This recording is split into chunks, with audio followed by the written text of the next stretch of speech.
أبدأ بالصلاة على رسولنا الكريم محمد صلى الله عليه وسلم، فصلوا على خير البشر. اللهم اغفر لكل من قال لا إله إلا الله. لا إله إلا الله سيدنا ونبينا محمد رسول الله صلى الله عليه وسلم.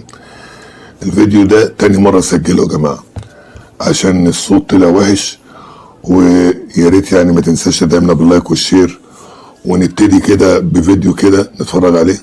تحية خاصة لفخر مصر. يوم الجمعة العصر أبو ليلى شرف مصر. يوم الجمعة العصر أبو ليلى شرف مصر. طيب ماشي، بأمارة إيه يعني؟ يوم الجمعة العصر وشرف مصر وبتاع ده بقى ما هي المقادير في فن التطبيل؟ إيه ده؟ إيه؟ يعني أني منتخب لينا مثلا خد بطولة أي بطولة، أني منتخب شباب أو كبار اشتركنا في كأس العالم؟ ها؟ اللي لو المنتخب بتاعنا من غير مدرب ده 10 فرق يا جماعة، 10 فرق، 10 فرق. ايه الانجاز اللي عمله هنا بريد؟ ايه التطبيل ده؟ ايه القرف ده؟ ايه القرف ده؟ انتوا واقفين كلكم كده عشان تطبلوا له؟ بتزفوه؟ عمل ايه؟ طب انا هقول لكم على حاجة يا جماعة، والله العظيم ده حصل. ليا واحد جاري صاحبي يعني عضو في لجنة التحكيم وحكم دولي سابق، مش هقدر اقول اسمه يعني عشان اللي هو قاله. بنتكلم في الموضوع بتاع نور الدين لما طلع وقال لك ان الراجل بيتحرش بالحكام في بيته. دي فضيحة للحكام، بيتحرش بالحكام في بيته. فانا بقول له ده ابراهيم نور الدين بيقول كده. قال لي ده احنا كنا بنشوفه في المعسكرات لما يجي يروح دايما كده يوطي. لما ابراهيم نور الدين قال الكلام دوت وهم شافوا المناظر ديت، فبيقول لي انا كلمت ابو خيبه عن الموضوع ده، قلت له ما ينفعش الكلام دوت، الراجل سمعته كذا وبيجي يعمل كذا والناس بتقول عليه كذا. ابو خيبه قال له ايه؟ قال له دي مواضيع شخصيه ملناش دعوه بيها، احنا لينا الشغل، احنا ملناش دعوه، الكلام ده كله ملناش دعوه بيه. لما كلم المجاهد الكذاب، هو عارف ان هو اللي بيتصرف في كل حاجه، فقال له لا انا سبت المواضيع دي خالص، انا ماليش دعوه بالاتحاد خالص. قال له ايه؟ قال له زي ما بقول لك كده. قال لي عشان احنا بنتكلم في التليفون مرضاش يتكلم معايا، لكن هو اقسم بالله كل حاجه في الاتحاد هو اللي بيعملها، كل حاجه. قال لي ده النائب بتاع ابو خيبه، هو ده النائب الحقيقي اللي بتاع ابو خيبه. زي ما طلع كده وقال لك ايه؟ عند الله تجتمع الخصوم، عند الله ده. انا من سنه 1900 ما دخلتش الاتحاد، كذاب. فبقول لكم الناس جوه عارفه ان هو انسان مش مظبوط، بيتحرش بالحكام. في 2 بيدلكوه، بيقلع بقى وبتاع بيدلكوه، 2 من الحكام بيدلكوه. اقسم لي، قال لي ال2 دول شغالين طول الموسم، يطلعوا من المباراة. قال لي اذا كان اللي مسؤول عن الفار البورسعيدي تاريخه انتوا عارفين اسمه طبعا، تاريخه كله مباراة واحدة، تاريخه كله لعب مباراة واحدة في الدوري، مباراة واحدة في حياته. قال لي كلها علاقات ومشيك، هتنفذ، هتشتغل، كل الكلام اللي احنا بنقوله. انا اقسمت بالله عشان تبقوا مصدقين يعني. حتى جايبين لك حكم الماني درجة اولى، مش دولي، عنده 40 سنة ومش دولي، ب70,000 دولار. تونس بتجيب الحكام ب16 وب17,000 دولار، من 15 ل17، من 15 ل17 دولي. احنا هنا بنجيبه ب70,000 دولار وجايبينه مش دولي، جايبينه حكم درجة أولى، خلاص هيعتزل. يعني الراجل ماشي بعكاز وجاي يلعب مباراة المفروض ان هو قابض فيها، جايبين لنا حكم مش دولي. ففي واحد من المساعدين بتوعه دولي. عملوا ايه بقى لما الاهلي اتكلم والدنيا اتكلمت وده اتكلم وده اتكلم وده اتكلم وازاي وبتاع؟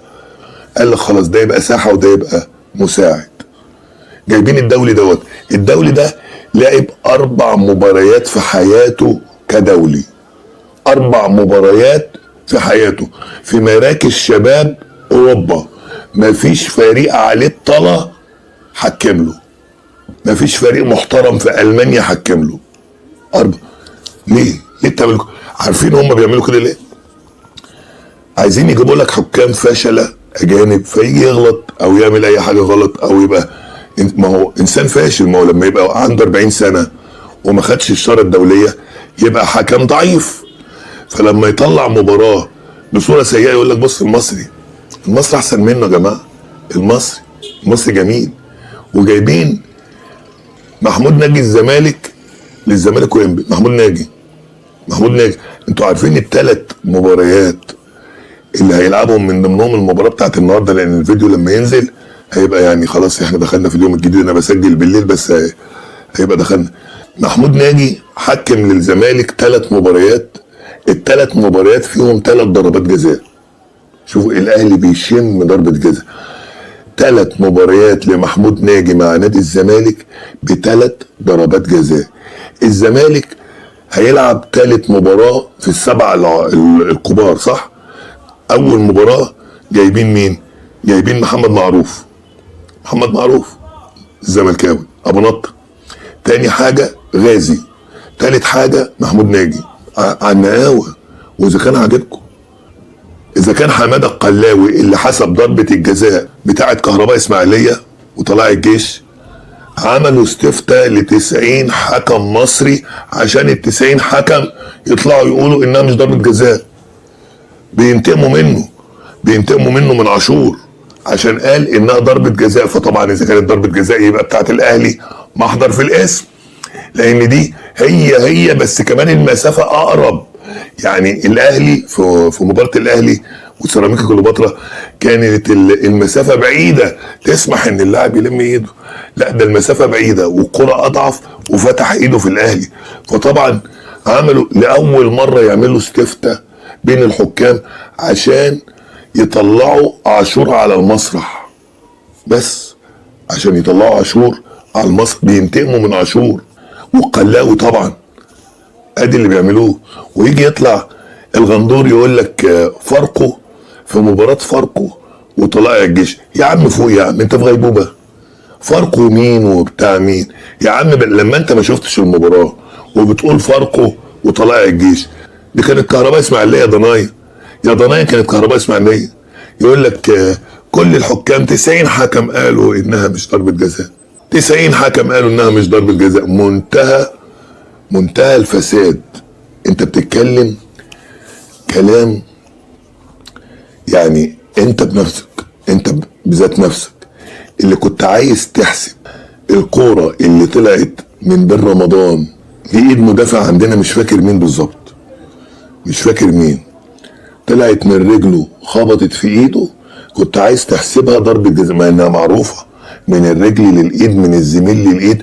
ده انت الونش جابها كده وقلت ده جايه من الهيد بتاع حسام عبد المجيد، جايبها كده يعني وضع الايد غير طبيعي، وقلت ده جاي من راس زميله. يعني قله الضمير عندك خالد بصراحه ملهاش مدى والله. زي ما برضو كده طالع الشيخ بالعمه والقفطان ويطلع بفيديوهات ويغني حسره عليك يا اللي في بالي لا طولت اول ولا تاني، هو بيتكلم على الاهلي يعني. فالناس طبعا زعلته، يعني زعلت الشيخ ده، فطلع بقى خالد الغندور بيدافع عنه. يعني يا جماعه فيها ايه؟ ان الله لا ينظر الى صوركم ينظر الى قلوبكم واستقيموا يرحمكم. انت بتستهبل. هي الناس بتتكلم على ان هو بيحفل. ما اي حد يحفل بس يبقى لابس لبس عادي، لكن ده لابس عمه وقفطان المفروض ان هو يحترمها. انت بتتكلم ازاي؟ انت فاهم الموضوع كويس وعارف الناس بتنتقده على ايه، لكن انت بتستهبل. ده راجل لابس عمه وقفطان المفروض يحترمها. ده لما يجي واحد يقول لك لابس بدله ميري يقول لك احترم البدله اللي انت لابسها. يعني لما يبقى حد مثلا لا قدر الله ممسوك في رشوه، ممسوك في مش عارف ايه ولابس بدله، يقول له احترم البدله اللي انت لابسها. دي المفروض ان هو الزي بتاع الازهر اشد احتراما من البدله الميري كمان، لان ده اللي بيعلمنا ديننا. فالمفروض ان هو يحترم الزي اللي هو لابسه. لكن تيجي تقول لي يعني ما فيهاش حاجه عشان الناس بيقول الاهلي وبتاع، عشان بيقول لك حصر عليك، ده انت اتكيفت عشان هو بيقول حصر عليك الفان. انت لا تناقش زملكاوي، لانك انت لو ناقشت اي زملكاوي بيوصلك الموضوع ان البني ادم اصله جلدة حنفيه. بجد لو ناقشت اي زملكاوي توصل لمعلومه ان الانسان اصله جلدة حنفيه. مفيش خالص، مفيش. زي برضو الاخ اللي هو الشمام، طارق الشمام، طارق يقول لك يعني احنا نطلع الاول وبرضو حبايبنا بيراميدز يطلعوا الثاني والاهلي يطلع الخامس عشان لا يلعب في البطوله الافريقيه ولا في الكونفدراليه. هقول لك ايه، انت راجل شمام، انت راجل شمام. يعني هنعمل ايه مع الزملكاويه؟ هنعمل ايه؟ عارفين الواد اللي هو اسمه كتكوت الهلفوت؟ طب اتوقف، قناته اتغرمت، هل طلع اعتذر عشان ان هو طلع انسان كذاب؟ ما هو انت والقناه بتاعتك الجربوعه طلعتوا قلتوا احنا عندنا ما يثبت ان واحد من مجلس الاداره هو اللي سرب المعلومه. حلو قوي. وانت استدعوك من قفاك رحت لاعلى الاعلام، اتوقفت 3 اسابيع. ليه؟ عشان انت ما معكش ما يثبت. لان لو معاك ما يثبت كنت طلعته، يبقى انت راجل كذاب. هل طلع اعتذر؟